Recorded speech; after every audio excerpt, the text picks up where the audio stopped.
மதிய வணக்கம் உறவுகளே. இன்றைக்கி நம்மளோட மத்தியான வேலைகள் பார்க்கலாம் வாங்க. இது வந்து திங்கட்கிழமை மத்தியானம் எடுத்த வீடியோ. இன்றைக்கி பார்த்திங்கன்னா நம்ம வீட்டில் ஒன் பாட் ரெசிபி மாதிரி இன்றைக்கி நம்ம வீட்டில் பிஸ்மில்லாபாத் தான் ரெடி பண்ணிகிட்டு இருக்கேன். இது வந்து ஈஸி தான், ரொம்ப ஈஸி. அதுதான் இன்றைக்கி நம்ம வீட்டில் மத்தியானம் லஞ்சு. பிஸ்மில்லாபாத்து நல்லா ரைஸ் தனியாக வெடித்து எடுத்துக்கணும். நல்லா ரைஸ் போட்டு மிக்ஸ் பண்ணிவிட்டு உங்களுக்கு வேணுன்ற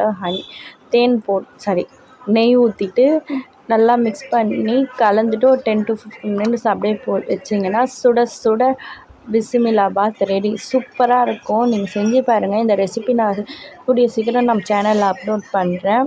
இன்றைக்கி நம்ம வீட்டில் மத்தியானம் லஞ்சுன்னு பார்த்திங்கன்னா பிஸ்மில்லாபாத், இதுக்கு சைட் டிஷ்ஷாக அப்பளம். இதுதான் இன்றைக்கி மத்தியான வேலைகள் நம்மளுக்கு இப்படி தான் போச்சு. இன்னொரு மினி விலாகில் பார்க்கலாம். இந்த வீடியோ பிடிச்சிருந்தால் லைக் பண்ணுங்கள், ஷேர் பண்ணுங்கள், கமெண்ட் பண்ணுங்கள் மற்றும் சப்ஸ்கிரைப் பண்ணுங்கள். எப்பயும் போல் நம்மளோட பிங்க் வாட்டர் எடுத்துக்கணும்.